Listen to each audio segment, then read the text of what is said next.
सांगली जिल्हा परिषदेतील सत्तेचा तिढा कायम असताना राष्ट्रवादी अजित पवार गटाच्या सदस्य नोंदणीमध्ये जिल्हा प्रशासनाकडून त्रुटी काढण्यात येत असल्याने आज राष्ट्रवादी अजित पवार गटाच्या सगळ्याच नेत्यांनी एकत्रित येत जिल्हाधिकारी कार्यालय गाठत सदस्य नोंदणी बजावण्याचा अधिकार गटनेत्या राजेश्वरी नाईक यांना देण्यात आला। तसेच जिल्हा प्रशासनाकडून काढण्यात येणाऱ्या त्रुटीवरून राष्ट्रवादी अजित पवार गटाच्या नेत्यांनी प्रशासनावर दबाव होता का असा सवाल देखील उपस्थित केला। तर आम्ही सगळे मुरलेले पैलवान आहोत, आमचा परस्पर बाजार करावे एवढे आम्ही वेडी माणसं नाहीत अशा शब्दात संजय काका पाटलांनी राष्ट्रवादी अजित पवार गटाचे जिल्हाध्यक्ष निशिकांत पाटलावर देखील टीका केली आहे। जिल्हा परिषदेमध्ये कोणाला पाठिंबा द्यायचा हे लवकरच ठरवलं जाईल, पण जिल्हा परिषद अध्यक्ष हा राष्ट्रवादी अजित पवार गटाचा व्हावा अशी आमची मागणी असल्याचे देखील संजय काका पाटील यांनी यावेळी स्पष्ट केले। राष्ट्रवादी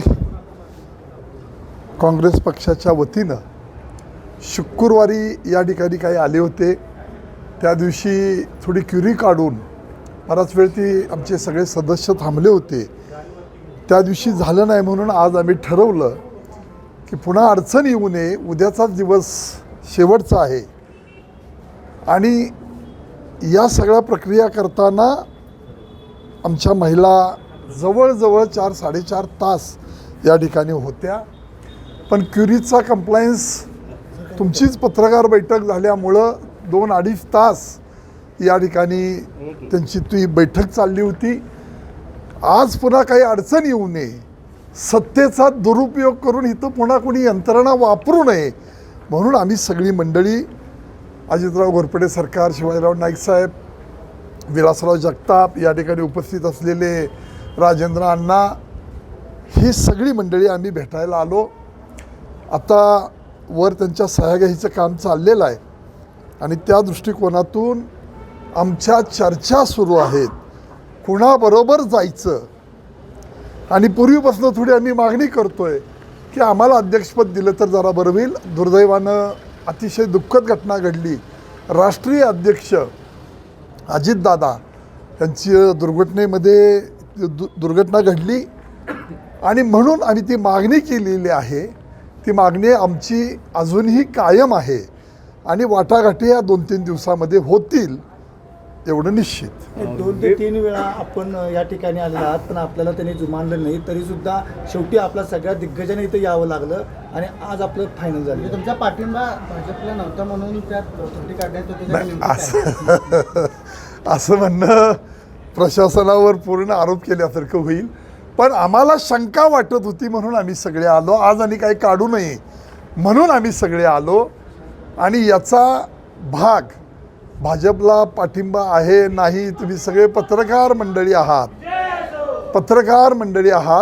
त्यामुळे आमच्या चर्चा चालू आहेत। आम्ही सगळे बसून सामुदायिक नेतृत्व करतोय, सामुदायिक नेतृत्वानं आम्ही तो निर्णय घेणार आहे आणि अशी कोणतीही परिस्थिती, भीती, दबाव किंवा कोणाला काहीतरी प्रेशराईज असं काही होणार नाही। सगळे मुरलेले पैलवान आहेत, गेले 30-35-40 वर्ष यांनी राजकारण केले, तेव्हा असं कोणाला दबायचं किंवा कोणाला काही वेगळं व्हायचं अशी काही निश्चित भूमिका होणार नाही।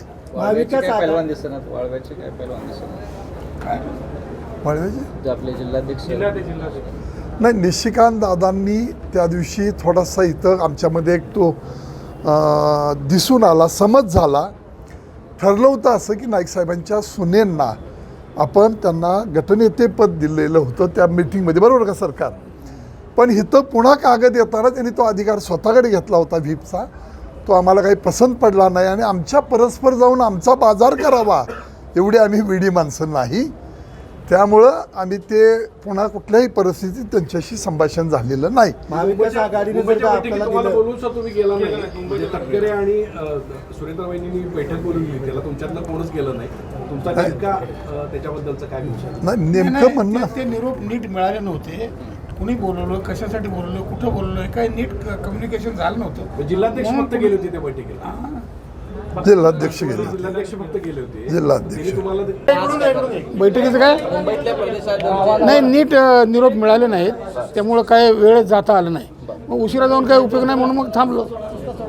आता काय भूमिका आहे तुमची सगळ्यांची? आता काय नाही, हे इथलं प्रोसिजर पूर्ण करून घ्यायचं आणि अध्यक्षाची निवड करायची, पुढचं हे कमी करून टाकायचं. अध्यक्षपद निवडीसाठी काय आपण इच्छुक अशा पद्धतीने आहात? अध्यक्ष निवडीसाठी आमचं आता एकमत होईल आज, आणि आम्हाला अध्यक्षपद मिळावं अशी मागणी केलेली आहे आधीच. भाजपमध्ये अजून आमचाच अध्यक्ष होईल काल म्हणले चंद्रकांत दादा. लोकशाही आहे ना, म्हणायला परवानगी आहे, करायला परवानगी नाही. त्यांनी आधी एकदा सांगितलं होतं सरकार की एक एक नावं घ्या बरं. बरं ते आधी म्हणत होते व्हीपचा अधिकार डावलला की लगेच कारवाई होते. परत त्यांनी आता असं सांगितलं की मी कायदा समजून सांगायचा त्यांना प्रयत्न केला. आता सल्ला देणार नाही. म्हणजे जरा मऊ झाले. का झाले बरं? तुम्ही बरेच वर्ष पत्रकारिता करताय, का झाले असावेत? चंद्रकांत दादा